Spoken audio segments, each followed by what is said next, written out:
Hello, everybody. I'm the voice of reason, and joining me today for this interesting discussion we have Sweetie Hi. Boo, Hi. Miss Eliora, Tune Critic Y2K, What is up? the Aneromancer, Hello. and Anime Wolf Gamer. Hello. So, yeah, you may be a little curious as to what exactly we're talking about and what the heck is Cute High Earth Defense Club Love. Also, before anybody has a chance to put in the comments without watching it, and I know some of you people do that, it's not a full-on moe pandering girl anime, if that's what you're thinking. Nope. No, No, not at all. In no, fact, it's it is so going to much be one of... more. No, It is not at the all. best. In fact, it is... Oh, yeah. God dang the lag. No, not at all. In fact, this is going to be probably one of the weirder animes that you're going to see that, surprisingly, the word gay fits it in both the senses. I wouldn't say gay, just really bro. It makes you love your bros. Okay, a very bro anime then, But okay. Yes. Yeah. even though it is That's your bad bromance. even though the manga labels it as a shoujo. Oh, okay. Shoujo bromance. Or show bromance. But yeah, it's a shoujo except Rule 63. Because So it's a brojo? Yes. Oh my god. Shoujo. That is a perfect title for it. This is the first ever brojo anime. Oh, well, We're now so- let's count. Copyright voice of reason. Well, 2015. Well, again, unless you count Free Iwatobi Swim Club. But anyway, Cute High Earth Cute High Earth Defense Club Love is a magical girl anime, but with guys. Which honestly, I don't think there's ever any anime that focused on this completely. The only one that I can remember was the one anime called Zombie Desu. Oh, I don't know what it is, but that was also a parody too. Although it was a zombie. Yeah. was the American translation. Yeah, that one. Although it wasn't fully admitted to that idea, since there were other ideas thrown in there, and that was kind of less of a focus. But yeah, this anime is okay. Well, let's start from the beginning. Most of us here watched Sailor Moon, and we're currently watching Sailor Moon Crystal on originally Sweetie Bloom's channel, but now on Puzzle Brony's channel, which I'll put a link in the description. But that basically started the trope of the magical girl genre. Then you have something that comes along in 2000. I want to say it was 2010, 2011. Madoka Magica, which broke down and deconstructed the trope of the magical girl genre and how it's kind of and how the basically the dark underlying themes of that. And then you have an anime like this, which just exploits the tropes of the magical girl anime. And exploits it, flips it upside down, and basically takes advantage of it in every single way you can think of, with razor-bladed dildos and what have you. Well, that's descriptive. Actually, Well, we went rated X really quickly. yeah, and it wasn't even me. Congrats, buddy. Can I ask a question to We everyone? didn't even start talking about all the loving in the anime. Would you Oh guys please, consider... this was so not gonna remain rated G. Anyway, you were saying, Pete? Okay, here's an interesting question. I know we had the deconstruction with Madoka Magica, but would you say that this is a love letter? No pun intended. It kind of feels like that, in a sense. In a way, I guess. I guess, It's celebrating the weirdness. It isn't really making fun of it. It isn't deconstructing it. It's sort of Isn't celebrating making it. fun of it. No, not. It's putting a magnifying glass up to it. Yeah, but it's but there's nothing like, how to put this, it's not making fun of the audience for liking it, and it's not really making fun of the trope, it's just using it to a comedic level, which is why part of me thinks this might be just a love letter to all those tropes and all the things that they use. You know, I think I remember. Yeah, actually, I can kind of see that. I mean, I only seen like a few magical girl shows, but the ones that I have seen got me into the genre at least. Yeah, the thing about magical girl animes with me, they've never really interested me. Like, I never watched Sailor Moon growing up, and when I heard there was a reboot, I'm like, okay. And then I saw Madoka Magica with Eliora, and I thought that was like one of the best animes ever. And then seeing this, okay, I don't know if I recorded myself or not, or if anybody else did, but I wish there was a counter. We had God, why weren't we recording it? I wish there was a counter for how many what the fucks I said in just one episode. Yeah. I think that we're at 20 per. 20 per, give or I think take. it was a WTF per minute, yeah. Yeah, well... Oh, okay. I thought we lost the call there for a second. But yeah, with a lot of the tropes from that are in this anime, like they poke fun or celebrate certain tropes from magical girl stuff, like the transformation scene, like the random attacks that everyone spreads out. Something or other storm. That's the best one. Oh yeah, and especially how the first victim is all like, "Fuck life, seriously, just fuck life." So it's basically, I think I remember a lot of magical girl animes actually trying to deal with loneliness and all that. The way I see it is that this anime does an interesting job of combining a lot of elements from Powerpuff Girls, Sailor Moon, Super Sentai, and all that, and just throwing it into a blender and just seeing what happens. I don't know whether I should know if I should call it like a parody or a love letter or maybe both. It's not even okay. Here's the thing: most parodies these days try to be a little too funny, but I think this particular anime does a great job of making fun of the whole Super Sentai, Powerpuff Girls, Sailor Moon kind of thing, and making it not annoying, if you know what I mean. Yeah, what's great about just the general attitude of all the characters is just that they think this is weird, they think this is the strangest thing ever, but they just sort of roll with it.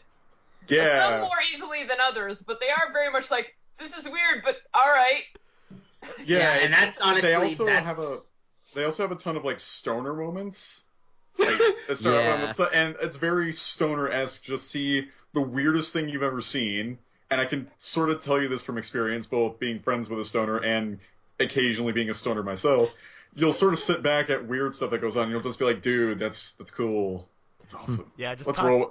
Just contemplating life on like sushi or chopsticks or Chikawabru. Chimichangas, yes. I don't know how the fuck you say Very that. I chimichangas. fucking can't pronounce it. I was able to the other day and I can't say it now. Chikawabru. All right, you know, here's something like I was trying to say chupacabra for some reason. Chupacabra. Like, you know, here's something like, for any of you who have seen 3 before, like, do you ever think that like the creators of this anime actually saw that and say, "Hey, how about we put that, only except we put it in a magical girl anime run by boys, How is that?" Possibly, but again, in Free, there were at least there were female characters in Free, if I'm correct. Yeah, as I think that will be like the self-insertion of saying, "I am a part of this team." Yeah, and what's interesting about this is that the setting of the anime is in an all-boys high school. Oh boy. So literally. So you have an episode like, or at least one of the characters, Ryu, who's the pink one, and I think his power is fire. Yeah. He's basically Interesting. He's a self-proclaimed ladies man, but the problem is we have no evidence to back it up since he attends an all-boys school. My guess is that maybe his parents wants him to like be a gentleman and not act like a pervert in front of girls or something. That could be a fine. It sounds like he's the other side of that coin. Yeah, I was about to say that boy ain't no gentleman. Yeah, he's Not at all. And something I only realized recently, I may have to rewatch it, but I don't think there's a single female in this anime so far. No, not yet. Nope. And yet it's still magical girl. It's beautiful. I'm just waiting for like their tuxedo mask to show up, and it just be like, And it's a girl. and Yumato just looks up and is like, "That was interesting," and does other shit. They really should incorporate something like that. That would be a best joke ever. I can see this playing out 2 ways. Either their tuxedo mask is a girl, throws a rose, it doesn't work, she gets her ass kicked, like, how the fuck did you expect that to work? So it's like, unlike Sailor Moon, where it just doesn't work. Or then they'll do something else where it's a guy, and they're like, I may question my sexuality now. Yeah. There were, I think... sort of already done that, though. Oddly, but the this one like who this time hasn't more major questioned league. his sexuality is the one that, on the first episode, you'd probably pinpoint to be the most feminine, and yet he's the one who's like, but I like girls. Why are we worried about impressing men? Yeah. At the end of the third episode, there's basically a monster who shoots out quills that I guess unleashes your inner gay, I guess. And I'm sorry, they are not silver, so... Yes, they're not silver quills, they are black quills. Hmm. But yeah, it like, I guess it just unleashes all their inner gay, but this little pink fluffy kid who loves hugging animals and and completely immune is like, well, I'm not into guys. Well, he's kind of me and you. He's kind of me and you put in a blender. But that thing is like, I can sort of sympathize with that because I can act really flamboyant. Ellie called me sexual for this, where it's like you can be totally like into girls. Yeah, that's it. You can be totally into girls, and you can be sort of feminine. I don't mind playing that up. Then again, for some stuff I'm bi, but I'm getting too much into myself. But yeah. But no, that's what I like about it. It's playing against the stereotype. Yeah. Well, while we're on the topic of this past episode, we should have to definitely talk about the villains because while they're sort of like on this this whole thing about while our heroes are more about Earth defense, the bad guys are more Earth conquest, and being led by a green hedgehog named Lord Zundar. Can we just talk about the fact that the big baddie villain for this anime is a fucking green hedgehog? And he's adorable. And he isn't a bad Sonic OC. Hey! Oh my god! Shots fired. That's a nice one. Shots fired. Yeah, by all accounts, he's shaman but evil. What I love about what's the name of the hedgehog? Because I just don't Lord Ludrin or Zundar. something? Zundar, yes. What I love is he's got this deep, sinister voice, and he's got this massive, sinister plan for world conquest, and he at no point breaks it. If you were to just hear the audio, he'd be a very intimidating, scary villain that you might like see in the shadows for most of the first season or something. Meanwhile, what you're seeing visually is just this green hedgehog just being so freaking adorable. He's talking about his plan of world conquest. Meanwhile, he climbs into a teacup and just kind of curls up in it while he's talking about, yes, my plan for evil conquest. And it's not played up. Talk about where he's from. Planet Evil. Yeah. Planet Evil. Planet Evil. And here's the thing, doesn't that remind you of that one joke that they did in Disney Pixar Up, if you remember? Like, the leader dog had the now function on his collar, and now he sounds like a squeaky midget. It's that reversed. Exactly. Beautiful. Yes, and even so, the guy is actually pretty smart. For example, in this past episode, the whole thing was about this narcissistic ballet guy who wanted to be loved. But the whole lesson about you got to learn to love yourself first. Let's tell Narcissus to stare at himself in the mirror a little harder, shall we? Yeah, seriously. Okay, but the big plan that Lord Zundar came up with was that he was going to turn the entire population of men to the opposite to their own gender, so that way the world can't procreate. Yeah. Now that's just fucking stupid, yet it fits for this gay, show. It's beautiful. You're gay! You're gay! You're gay! You're gay! Everybody's gay! And then the human race dies. Yeah. Wait, isn't this like sort of like a less vulgar version of how South Park did it? If you remember the Future episode. I can kind of see that, I guess. I don't think I've seen that one. Nah, I have no idea. I don't even like South Park, dude. It's that.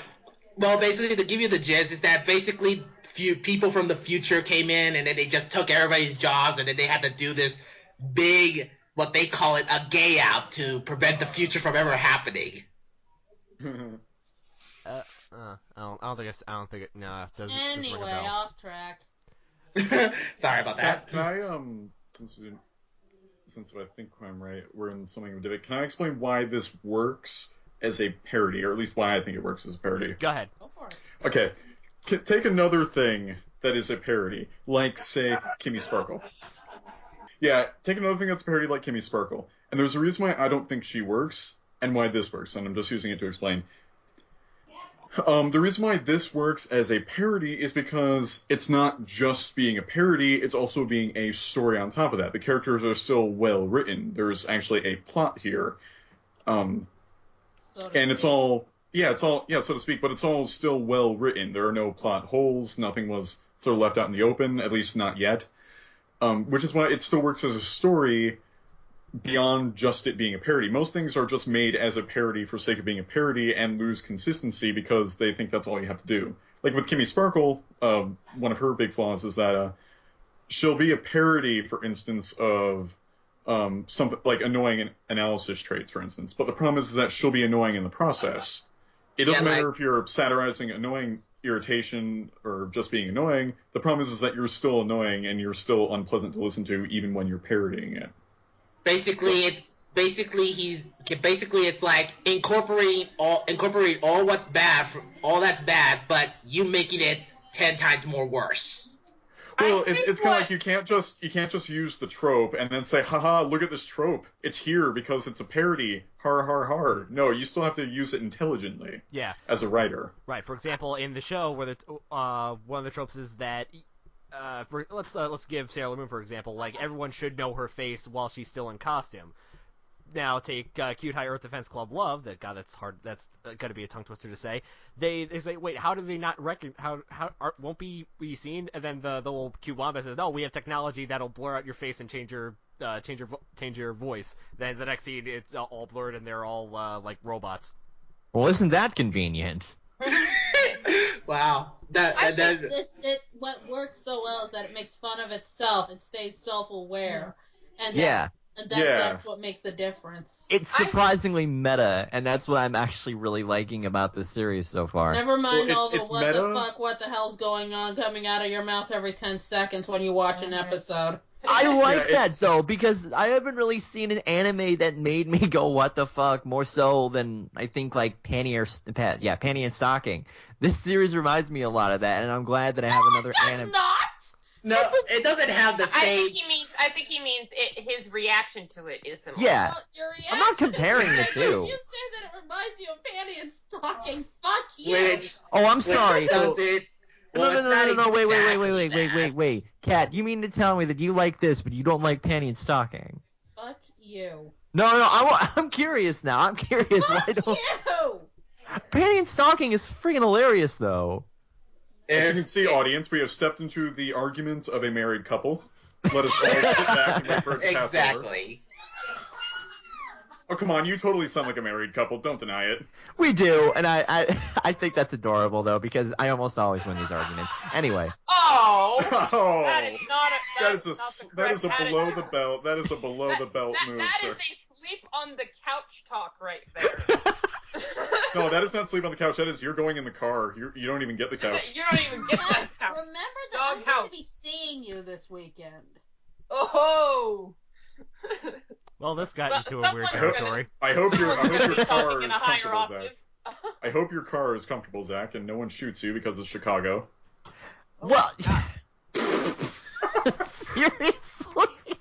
Oh, come on. Edit this, right, boys? Anyway, what were we talking about? We were talking about parody, and Oh, one thing yeah. I was trying to say is one thing I find in parodies that I love, parodies that I like the best, what I find is a very central quality is an immense love for the thing that you're parodying.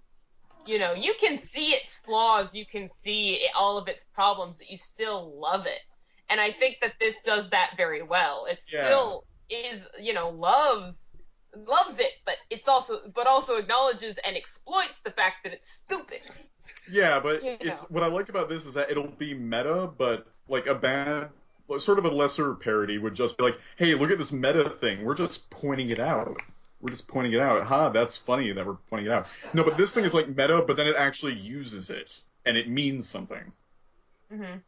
That's the mark of a good parody. Is what I wanted to add to yours. Usually the best way how they did is that, like, you know, they actually sort of gives an explanation of how it goes with the tropes and all that. And usually I think that's how I think that how the comedy works. Yeah, definitely. Yeah, I think I'm just looking at the director's credits. He also worked on Gintama and a bunch of the Mobile Suit Gundam series. Oh, that could explain where the humor comes from. I actually saw Gintama. I thought it was awful. And this was just a huge improvement compared to that. Yeah. Oh, he also directed School Rumble. Oh, that could explain it. I think my brother will definitely like this one because he loves School Rumble. Yeah. This guy is definitely definitely a comedic director. Is anything else you guys want to talk about? Like, I want to say that this anime does a great job, I think, with what am I looking for? This series does a great job of mastering what the fuckery, and it's also epic with making fun of itself. Oh yeah, definitely. I like that. I haven't really seen an anime that can like make fun of itself. The problem that I have now is that I can't look at Sailor Moon seriously anymore. Dude, from your own words, you didn't look at it seriously before. Well, I tried to give like Sailor Moon a chance, but now after seeing this, all I can see now is that heck when I was just watching Power Rangers randomly, that popped into my head. I'm like, no, stay far away from my Power Rangers. I get that you're parodying it, but no. No, I'm watching Power Rangers, and this villain reminds me of the chopstick guy. Shit. Wait, so like basically it reminds you of really old Power Rangers where most of their monsters are pathetic. No, Yeah. I'm watching Sailor Moon, and I'm reminded of the weird food existential dude. Yeah. I Sorry, just really for the like first- this so far. I'm glad that this thing exists, even though it's incredibly stupid. I have a beautiful. wish for a future episode. I want them to be chilling in the the sauna with a bag of Cheetos. okay, well, I don't know if they could do product placement. all right. Well, here's some good news. If this show does get an English dub, it is currently streaming on Funimation's website. Oh, yes. So Yes. Funimation's scared good to at see when this dubbing. becomes an I like English dub. Funimation's work. I knew they were gonna get this. I knew they were gonna get this. They pretty much try to get the most popular animes and dub them. I cannot wait to hear J. Michael Tatum voice one of these guys. Yeah, I was just thinking that too. No, if anything, I'm interested to see like how many people are going to be cosplaying as these characters. You are. I'm sending you the pink one. No, I'm gonna. pink. I think I could definitely cosplay as the blue one if I could find a wig. I Blue can. one I can see myself as. Yeah, By the way, favorite characters: the blue, the green guy and the pink guy. Those are my two favorites. I'm not gonna get over the whole supposed dick in the box moment with his account balance. I mean, seriously.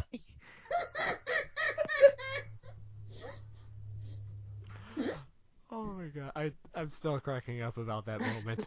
Yeah, I'm sure they're to hear my reactions for the next two episodes, and they were like laughing their asses off. So I'm glad.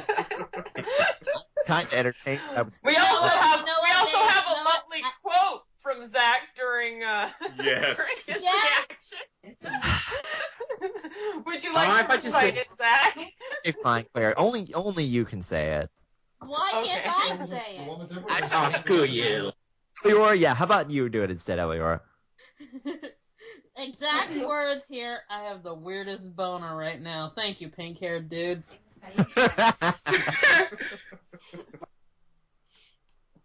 That's all I got to say on it. I have a challenge for you, Zach. Next episode you watch, I want you to do Toon Critic Reacts. I want you to record it audio and on camera with your face. I want to see that shit. Do it for episode 4. Do it for episode 4 so it's fresh. Yes.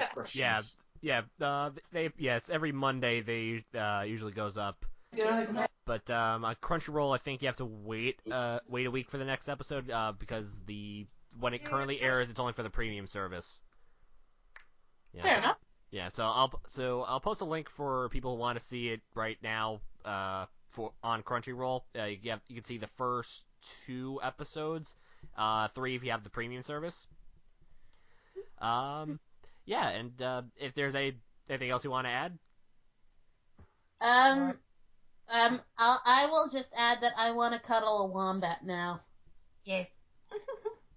Yes, I think Lucy and I sort of agreed, or that's the Aaroncer and I sort of agreed that if there was a next gen of ROCs, it would be Yumoto. Yes. Crazy, super affectionate. I want to hug all the animals, pink one. You know something? Someone should try to commission that. Someone tell Menamed to do that right now. I think we could probably get one of the plushie guys to make Wombat. You know what? To anyone who knows us so well, me and Sweetie Bloom well enough, you can just look at Yamoto and just be like, wait, this is the half that's Sweetie Bloom, or this is the half that's Eon, or whatever matches I used to go by. Yeah, I remember just loving that character instantly when he showed up, because it's interesting that he's the main character by all rights, because, he's Red, which is usually the leader, and he is the leader. He uses the giant, stick that kills the enemies, and... Oh, yeah, we didn't talk about the weapons. Yes, the lovely batons that turn into they are called love The sticks. super awesome love dildos with detachable heads. The super awesome friggin' love stick that totally isn't the Power Blaster from Mighty Morphin Power Rangers. It totally fucking is. Okay? Yeah, even with the combining and obvious. everything. Yeah, that's to make it more obvious. And I think another thing that's really hilarious and campy about the show is that almost everything that they say, specifically the Wombat, say are innuendos. It's like, will you make love already, right? Start the love making. The Wombat is basically... Use your love stick and use love shower on them. I think the Wombat is like the fangirls react and say, yes, do that, yes. Ew. Sorry, Ellie. No, I'm sorry. I'm just remembering the first episode where the guy was like, what is this? It's like a lovely golden shower. Yes, or a white shower. Anyway. A golden shower. Yeah. To anyone who knows, okay, I'm into BDSM. We have a different meaning for golden shower. That was the point, dude. I know. But the way you say it, you just said it so casually. I don't know. That's like, it's sort of this casual distance to what it really... I don't know. Everyone seems to like my talking. I'm so keeping this in. Yes, please, Mr. Voice of Reason. Please keep it. Yes. Our discussion on golden showers was somehow relevant. Oh god. Surprisingly. Yeah, go ahead. Alright, I think we've pretty much covered everything from the parody elements to the ingenious moments of the show to whatever the heck we were just talking about recently. So yeah, actually, if you guys want in the comments, post if you want to see us react to this episode. Post a link in the post something in the comment below saying yes or no. Until then, I'm the voice of reason. Saying goodbye, Sweetie Bloom. Wanna cuddle a wombat? Eliora. Toon Critic Y2K. I don't know how to feel about this series, but it gives me the weirdest boners. I'll give it a continue. And Neuromancer? I love this show. I love Yu-Gi-Oh! I want to love Slit. Whatever the fuck it's called. Love Racelet. Yeah. And Anime love you guys. And Anime Wolf Gamer. I hope the next day will be even better, and I hope the other episodes will make me